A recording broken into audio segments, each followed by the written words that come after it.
నేను అసలు ఈ మాట మాట్లాడటానికి కూడా మానసికంగా చాలా ఇబ్బంది పడి నేను మీ ముందు మాట్లాడా. ఇంకో ఇష్యూ ఏం మాట్లాడారు అంటే ఎవరు నా మీద పోస్టులు పెట్టిన వాళ్ళు మాట్లాడిన ఇష్యూలు నేను ఆన్సర్ చేశా. అంటే నాకు ఒక సిద్ధాంతం ఉంది ఏంటంటే ఏ ఆడపిల్ల గురించి నేను చాటును కానీ ఎదురుగా కానీ నేను ఇబ్బందికరమైన మాటలు నేను మాట్లాడను. నేను ఫస్ట్ చెప్పా మీకు. 2 ఏ ప్రైవేటు ఏ ఆస్తి కూడా విధ్వంసం రచన నేను చేయను.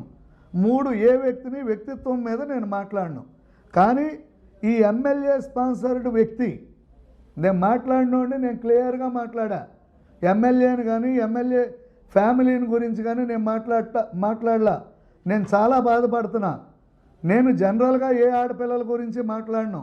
అట్లాంటిది అతని ఇంటిలో నుండి నేను ఈ రోజు కాదు ఏ రోజు మాట్లాడను.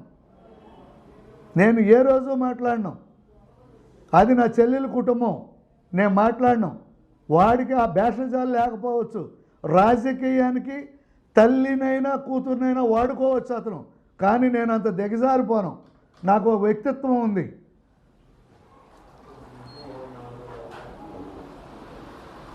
కానీ ఎమ్మెల్యే స్పాన్సర్డ్ వ్యక్తి నా ఇంటిలో నా కూతురికి సంబంధించి ఒక ఇష్యూ జరిగితే దాన్ని ఎత్తి మాట్లాడించాడు. కానీ అది నా నైతికతను దెబ్బతీయడం కోసం వాళ్ళు మాట్లాడారు.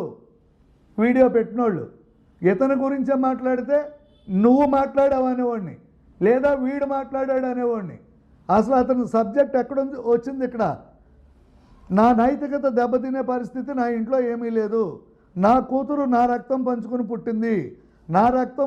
పుట్టింది కాబట్టి నా కూతురు తీసుకున్న నిర్ణయం ప్రకారం తన వివాహం తను స్వయంగా నిర్ణయం తీసుకుని తన అభిప్రాయం మేరకు తను చేసుకుంది. అది నా బ్లడ్ యొక్క లక్షణం.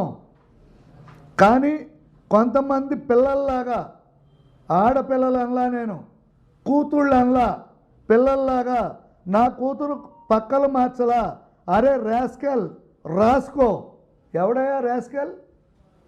నన్ను ఎవడన్నాడో వాడిని రాస్కెల్ అని నేను సంబోధిస్తే మీ రాజకీయానికి మీరు ఆపాదించేసుకుని రాజకీయ బెనిఫిట్ పొందుదామని, నువ్వు కోల్పోయిన సింపతి ప్రజల్లో నుండి పొందుదామని, తెలుగుదేశం పార్టీలో నాకు లాంటోడు లేకుండా చేయాలని, తెలుగుదేశం పార్టీ డైరెక్ట్గా ఇండైరెక్ట్గా నీ మీద ఆధారపడే విధంగా నువ్వు చేసుకుందామని, రేపు పొద్దున్న నీకు టికెట్ ఇవ్వదని ఆ పార్టీ టికెట్ ఇవ్వకపోతే నీకు ఏ పార్టీ టికెట్ ఇవ్వదనే విషయం తెలుసుకుని ఒక విశ్వవలయాన్ని ఏర్పాటు చేసి నువ్వు నేను ఇంకా ఇది కూడా చెప్పి మాట్లాడతా. రాసుకో.